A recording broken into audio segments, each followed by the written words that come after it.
Children's Church. Welcome. We're glad to see you. Caleb, would you start us off with our memory verse today? Ephesians 2, verse 10. For we are God's handiwork created in Christ Jesus to do good works which God prepared in advance for us to do. Great. Thank you, Caleb. Thanks for sharing that, and thank you guys for practicing that. Again, it's your memory verse. Please keep practicing it for the rest of the month. Our lesson focus for today is that God wants us to share the gospel, the good news. It's our job to share Jesus with others. And our key passage today comes from Mark 1, verses 14 through 20, calling the first disciples. Zoe, would you please read that passage for us?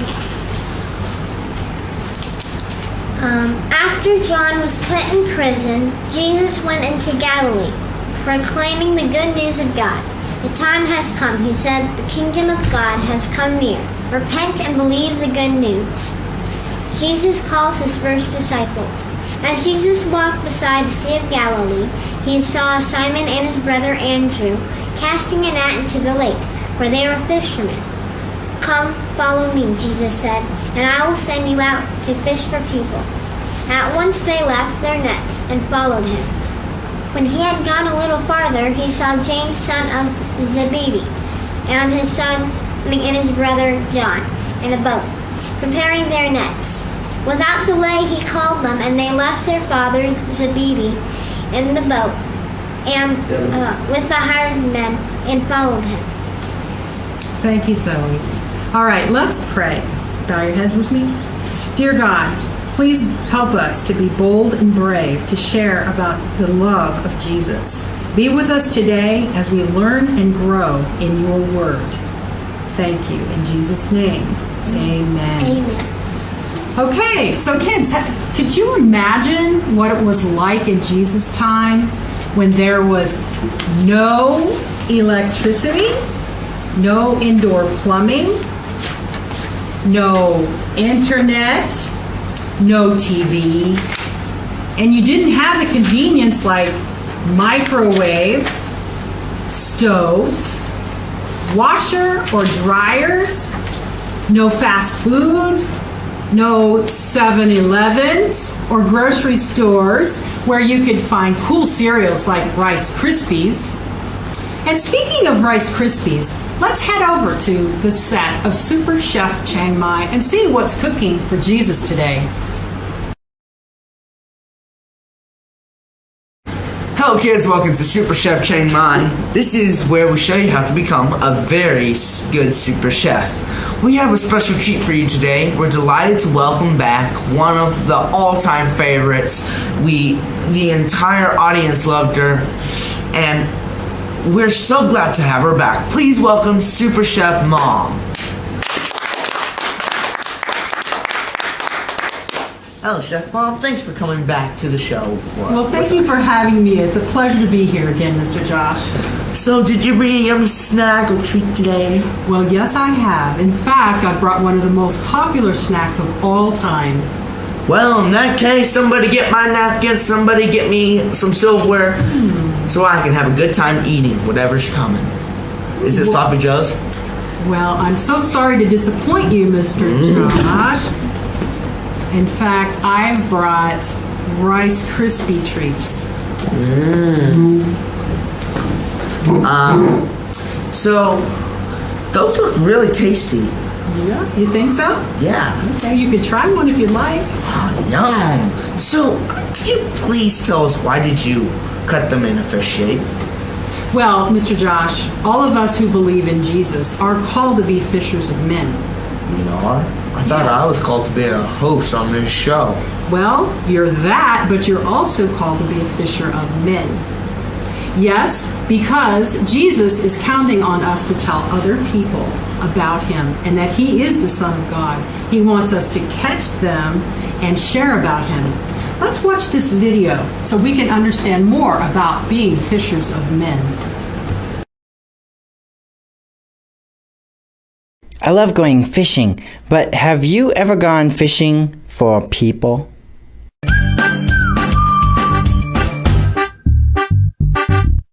Hey guys, it's me again, Douglas, and so I love going fishing with my grandpa. He's got like a little lake behind his house, and we go out in a little boat, and we throw our lines in, and we catch the fish, and we just sit there, and sometimes we talk, and sometimes we just fish, and we sit quietly, and it's really nice. I like it a lot. But the other day, my grandpa asked me something that was really confusing. He said to me, Douglas, would you like to be a fisher of men? Which was really confusing because when my grandpa and I go fishing, we take this little thing called a lure. It's a fake little fish looking thing, and it's got hooks on it, and you throw it into the lake, and then you pull it in with your fishing rod, and you kind of wiggle it around so that the fish think it's alive. And then if a fish thinks that it's alive and they want to eat it, then they take a bite, and then they get hooked on the hook, and then you pull them up, and then you cook them and eat them. And so when my grandpa asked me if I wanted to be a fisher of men, if I wanted to go fishing for people, I was like, no. But then he was like, oh, no, let me explain what I mean. And so then he started to tell me about how Jesus talked to his disciples, and he told them that they were going to be fishers of men. Because the people that followed Jesus, several of them were fishermen. But they didn't fish like my grandpa and I do. My grandpa and I, we just go fishing sometimes, maybe once or twice a month. And we do it with the hooks and the lure and all that. And we get, maybe we might get a couple fish, 2 or 3 fish a day. But these guys, Jesus' disciples, they fished for their job. Their whole job was fishing. And so they'd all get on this big boat, and they'd take nets with them. They didn't fish with hooks, they fished with nets. And they'd go out into the sea, and they'd throw their nets out. And then after a while, they'd pull their nets in, and there'd be some fish in the nets.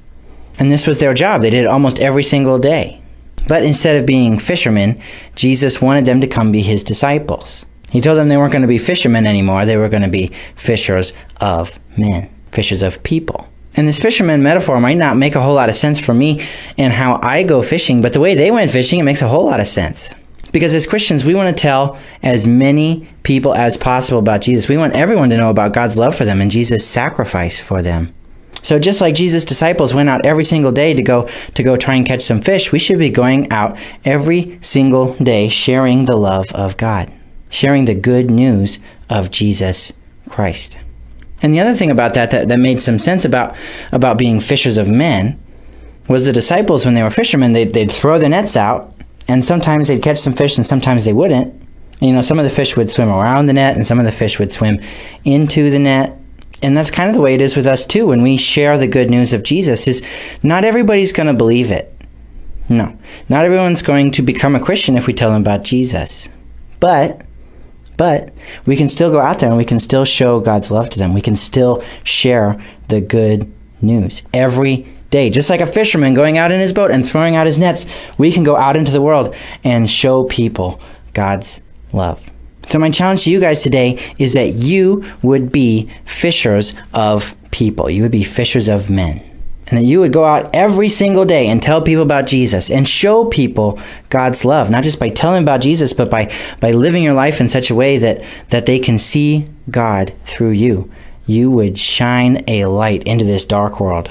Because the more people that we show God's love to, the more people we tell about the good news of Jesus Christ, the more people will be saved. The more people will get to know God personally in the way that God wants them to know him. And that's such an awesome thing. I want to be a fisher of people. And I hope that you will too. So, I get it. So while we're eating these crispy, fishy treats, we can remember that God called us to fish for people. And bring them to Jesus. What a great message, and another 5-star blockbuster recipe from Chef Mom. Again, it was my pleasure, Mr. Josh. Thank you. So, Chef Mom, just to clarify, just to make sure, Jesus and his disciples never knew the fun of pouring milk onto a bowl of Rice Krispies and hear the Rice Krispies go, snap, grapple, pop. No, Mr. Josh. They certainly didn't know about these tasty Rice Krispie treats. And Jesus' disciples didn't have the ingredients, of course. And that's why today's Rice Krispie treats serve as an extra special reminder.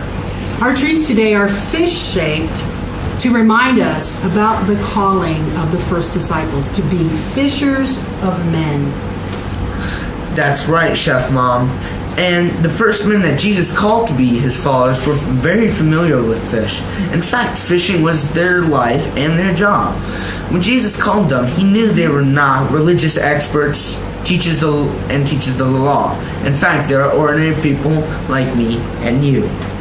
You're exactly right, Mr. Josh. I think you'd make a great fisher of men. Thanks, Chef Mom. I enjoyed our time today and these lovely looking treats. So that's all the time we have for you kids today. See you next time on Super Chef Chiang Mai. Bye. Bye. In Mark 1:14 through 20, Jesus told Peter, Andrew, James, and John that they were no longer going to fish for fish, but for people. Let's watch another video that demonstrates the story of Jesus calling his disciples to be fishers of men.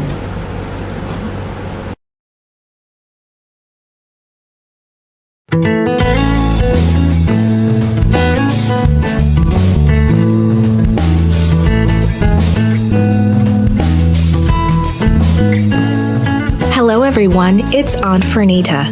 The title of today's story is Going Fishing.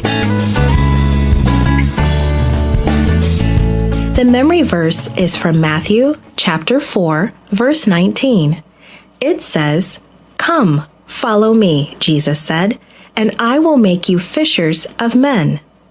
The message is I follow Jesus and share him with others. Have you ever caught a fish or watched anyone fishing? A long time ago, men learned a new way to fish. The lake was rising over the hills east of Lake Gennesaret. Peter and his brother Andrew had fished all night without catching a thing. "Let's go," Peter said. They pulled up their nets and headed for the shore. As the people crowded closer and closer, Jesus stepped into Peter's boat and asked him to pull out into the water. He sat in the boat and continued to talk to the crowd of people on the shore. He told them that they could be in God's kingdom if they believed in him. When he finished speaking, Jesus turned to Peter and said, "Let's go out and catch some fish." Andrew was puzzled. The sun was high overhead.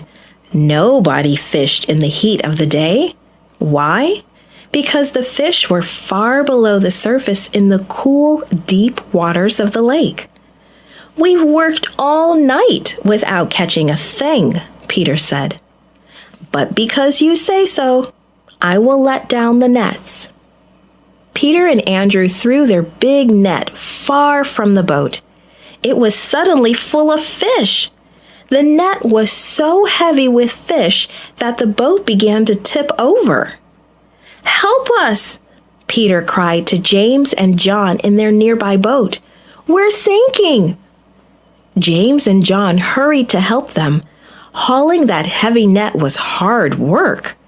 James and John took part of the fish into their own boat. Both boats were so full that they barely made it back to shore without sinking. "If you follow me," Jesus said, "you will fish for men." Jesus meant that they would tell people about him. The 4 fishermen looked at their boats. They had never before caught so many fish at one time. Truly, this was a miracle. And the man who had made it happen wanted them to follow him. Peter remembered the people who had followed Jesus to the lakeshore.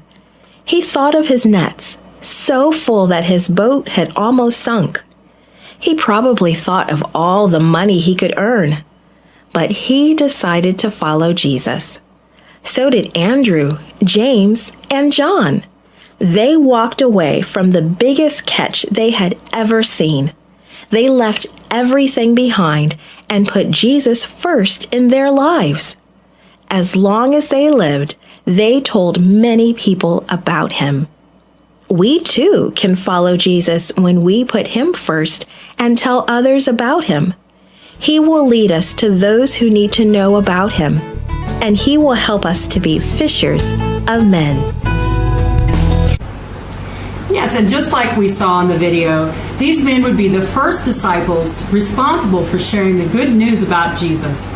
They would become the founders and leaders of God's new church. Becoming fishers of men doesn't take years of training or Bible college. You only need a few things to get started. First, a willing heart, being willing to go and tell others about Jesus. Yes, Peter and the other disciples didn't make excuses. They dropped their nets and went working to fish for men. Second, God can use you right where you are. Yes, even as a child, a student in school, just ask Jesus for the words to speak and he will give them to you. Caleb, what are some words you'd like to ask Jesus to help you with so you can share him with others? Jesus, to help me share his love, his mercy, to be a friend. Oh, that is really awesome, Caleb. You would ask Jesus to share about his love and his mercy. That's amazing. That's awesome. And how to be friends and be friendly. That is great. Thank you, Caleb. And third, you need a loving heart. Every good fisherman knows that you need to have bait to catch fish. And what we mean by this is you need something to draw people to you. As fishers of men, love is our bait. We show people the love of Jesus by our actions. And some of the ways we do that is we provide food, clothing, and other things in the time of need. And we've provided survival bags through our church, we've provided medications, and we've prayed with people. And these are ways of showing Jesus' love. It doesn't take a special calling or degree to be a fisher of men. It takes the willing heart and a little love. And ask God to help you to become a fisher of men so that your friends and classmates can come to know Jesus through you. Let's close in prayer. Help us, dear God, to be bold, be brave, and share Jesus with others. Give us the words we need to be able to share about the love of Jesus. Lead us to the person you want us to share you with, Jesus. Thank you for giving us boldness and confidence to share this good news about you. In Jesus' name we pray. Amen. Okay, thanks everyone. Have a great week. And be sure to share the love of Jesus with others. And don't forget that memory verse. We'll see you next week. Bye!